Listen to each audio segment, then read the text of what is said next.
Travels by Broomstick comes to you from South Wales, the land of the dragon. Oh, and sheep. We got lots of sheep.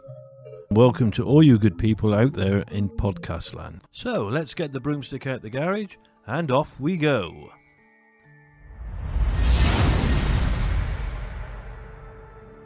Today's journey takes us to Mother Shipton's cave, which is situated in Knaresborough in North Yorkshire in England.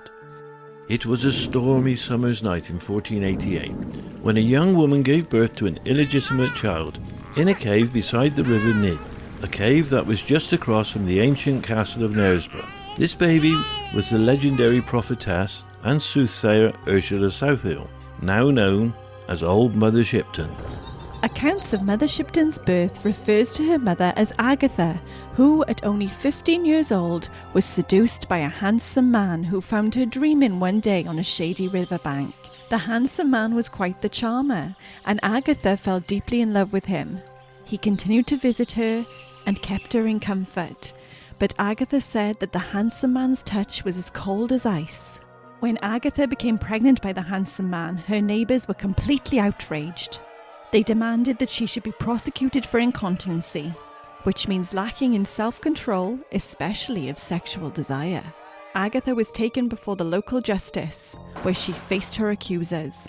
And with great courage, she clearly reminded the judge that he was in no position to complain about her condition, as she happened to know that 2 of his own servant girls were with child by him at that very moment. There was total uproar in the court, and the case was quickly dismissed. Agatha went into labour in July of 1488 in what is now known as Mother Shipton's Cave, a magical place that is situated by an ancient well with waters that are known to have magical powers. It was a dark and stormy night as baby Ursula was born. She entered the world with a great crack of thunder. She jeered and laughed at the storm, and the storm was silenced. The scandalous nature of Agatha's life and Ursula's birth meant that they were ostracised from society. They were forced to live alone in the cave for the first 2 years of Ursula's life, until the abbot of Beverley intervened. He removed them from the cave in the forest of Knaresborough and secured Agatha a place in the convent of the Order of St. Bridget in Nottinghamshire. Agatha gave Ursula into the care of her foster mother, and Agatha is said to have spent the rest of her life in a convent. She would never see her daughter again. Very little is known about Ursula's childhood, but she was said to have been a very bright and very mischievous little girl. But she was often bullied due to her appearance. She had a large crooked nose and a hunchback, along with a crooked leg. However, she was loved and accepted by her foster family and her few friends. However, she found peace in the woods where she spent her childhood, near the cave, learning about plants and herbs and their magical medical properties. As Ursula grew up, she became an invaluable resource for the townspeople as a herbalist. In 1512, when Ursula was 24 years old, she married Toby Shipton, a local carpenter.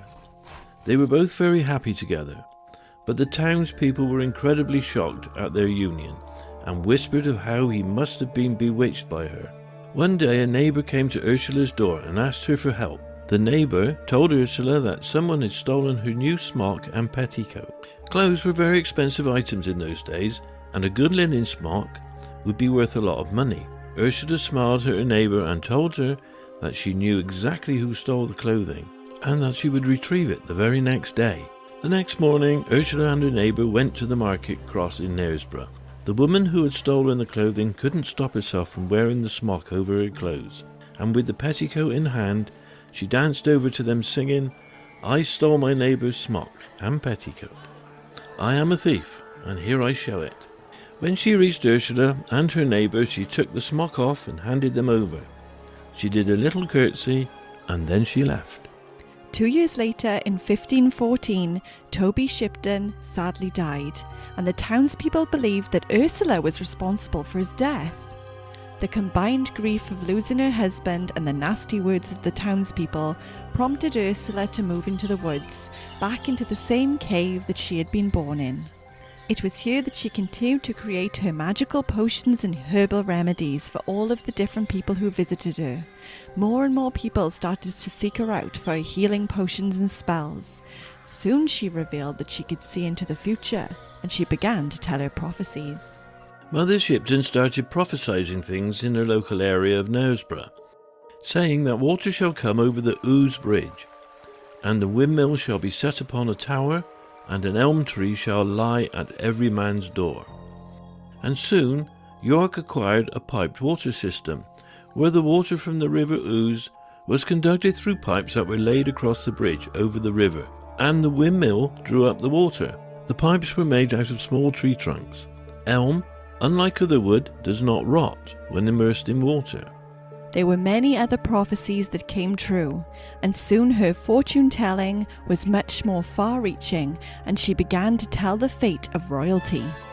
She prophesied that when the English lion shall set his paw on the Gaelic shore, then shall the lilies begin to droop for fear.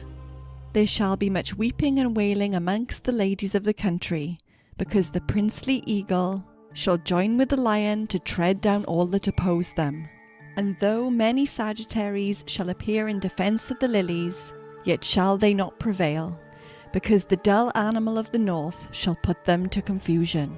Henry VIII was the English lion, and the lilies were the emblem of France. The princely eagle was Maximilian of Austria, and in 1513 Henry VIII won his Battle of the Spurs, and England celebrated his victory. The Sagittarius refers to the French cavalry, and the dull animal of the north represents the English soldiers. Thomas Wolsey, who had encouraged Henry VIII in his quest for glory, shared in the triumph over France. He became Lord Chancellor of England and the Cardinal of Rome. But Mother Shipton called Thomas Wolsey the mitred peacock. She said that when the cow doth ride the bull, the priest beware the skull. And when the lower shrubs do fall, the great trees quickly follow. The mitred peacock's lofty pride shall to his master be a guide, and one great court to pass shall bring what was never done by any king. So Mother Shipton not only prophesied the dissolution of the monasteries, which was started by Thomas Wolsey, but she also prophesied Henry VIII marrying Anne Boleyn, Anne Boleyn being the bull, as the black bull's head was her family crest, the cow being Henry VIII. The lower shrubs were the monasteries, and the great trees are those who were much larger and more prosperous. Cardinal Thomas Wolsey had heard about Mother Shipton and her prophecies of his downfall, calling her the Witch of York. He sent a man called Mr. Beasley, along with the Duke of Suffolk, Lord Darcy from Yorkshire, and Lord Percy, the Earl of Northumberland, to pay her a visit. She said that Thomas Wolsey would never see the city of York, despite being its archbishop. Charles Brandon, the Duke of Suffolk, told Mother Shipton that Cardinal Thomas Wolsey did not like her prophecies about him, and warned that when he does come to York, he will burn her at the stake. But Ursula was not afraid. She took off her married woman's kerchief and threw it into the fire, but it did not burn. So she took her walking stick and she threw that in the fire. The flames licked around it, but it did not burn. Ursula took her walking stick back out of the fire, knowing that if it had burned, she would have burned too.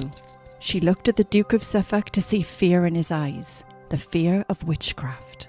She told the men once more that the Cardinal Thomas Wolsey might see York, but he would never reach it. She then spoke of the fate of her visitors, telling them that they would die on the pavements of York. Cardinal Thomas Wolsey left London for York, but he was very ill. He climbed to the top of the tower at Cawood Castle. There he saw York in the distance and smiled smugly to himself. "Someone said that I would never see York," he said triumphantly. "No," said Lord Percy, the Earl of Northumberland. "She said that you might see York, but you would never reach it." The Earl had come to take the Cardinal back to London to face the charge of high treason. He died in Leicester on the 29th of November, 1530. Lord Darcy and Lord Percy died on the pavements of York, exactly as Mother Shipton had predicted. Mother Shipton told many prophecies over time, including the Black Death Plague of 1665 and the Great Fire of London in 1666. But my personal favourite is, the world shall end when the high bridge is thrice fallen. And the high bridge at Knaresborough has fallen twice already. So what is your favourite prophecy by Mother Shipton? Around the world thoughts will fly, in the twinkling of an eye.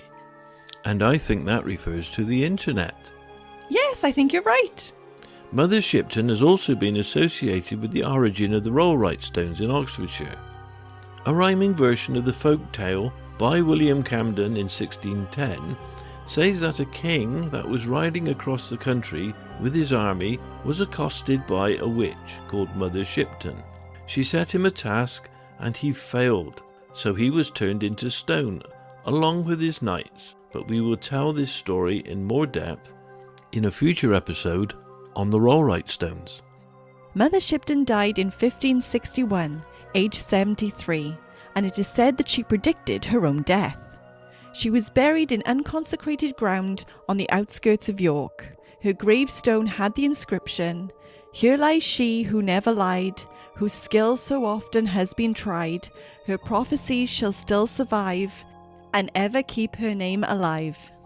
The earliest account of Mother Shipton's prophecies were published in 1641, 8 years after her death.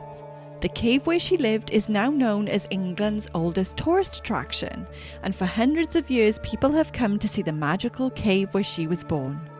It is a really beautiful place, truly breathtaking and unique, with a really peculiar otherworldly feel to it. The main attraction is the petrifying well. It first went on public display in 1630 and has been shrouded in mystery and superstition. People flock to witness the waters of this petrifying well turn objects into stone before their very eyes. In the early 1600s, the well was known for its health-giving properties and was deemed a miracle cure for any flux of the body. But it is only in the last 150 years that scientific analysis revealed what really lies behind the magical petrification process. So, here's the science bit. The water springs from an underground lake, through the Earth's crust, via a layer of rock called an aquifer. An estimated 700 gallons of water flow through the well every hour, and its high mineral content means that everything porous in its path is slowly turned to stone. Over a period of months and years, the water leaves behind mineral deposits, which build up over the time to form a crust of new rock. These mineral deposits are mainly calcium, sodium, magnesium, with traces of lead, zinc and iron. There is also manganese and aluminium. These exist mainly in the form of sulfates and carbonates, with some chlorides and silica. When you visit the petrifying well, you will see many different items suspended in the cascading waters. These are everyday objects, but mostly strings of teddy bears that you can buy in the gift shop. These teddy bears take around 6 months to go from being plush soft toys to petrified stone bears. Other items that I could see on my visit was a hat, a basket, a rabbit toy, a lobster, a duck toy, a shoe, a scary looking mask that looked like a severed head, and of course the adorable teddy bears. Many celebrities and members of the royal family have donated items to be petrified, and these can be seen in the museum section. Some of my favourite items were a petrified handbag belonging to the English writer Agatha Christie, a petrified cowboy hat belonging to the American actor John Wayne, and a petrified Ewok that belonged to the English actor Warwick Davis, who portrayed Wicket the Ewok in the Star Wars film Return of the Jedi. It is a true treasure trove of enchanting curiosities. I made a wish at the wishing well, which is fed by the same magical waters as the petrifying well. The wishing well has been granting wishes for over 300 years. I bought a little bottle of the wishing well water from the gift shop as a keepsake to remember my visit, along with petrified bear. Mother Shipton's cave offers a captivating experience for visitors of all ages at any time of the year. I absolutely loved it there. It was really magical in every sense of the word. The Mother Shipton's attraction certainly sparked my imagination, and I found myself engulfed in my own little magical fairy tale. I made friends with the dragon. I got locked in the stocks and enjoyed a delicious ice cream. We found a carved wizard's face in a tree trunk, and we also found wish trees. With all the wonderful things in Mother Shipton's cave, how many brooms do you rate it? Well, this is an absolute 5.5. Oh wow, you've gone over our rating system. Yep. In fact, it's nearly a 6. That's amazing. So what was your favourite part of Mother Shipton's cave? Well, I like the petrifying waterfall and the pool underneath it. And the teddy bears? Yep, they were cute.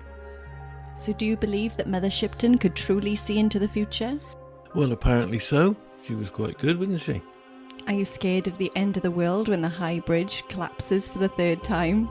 I think as long as I'm not under it when it goes, I'm not going to be too worried.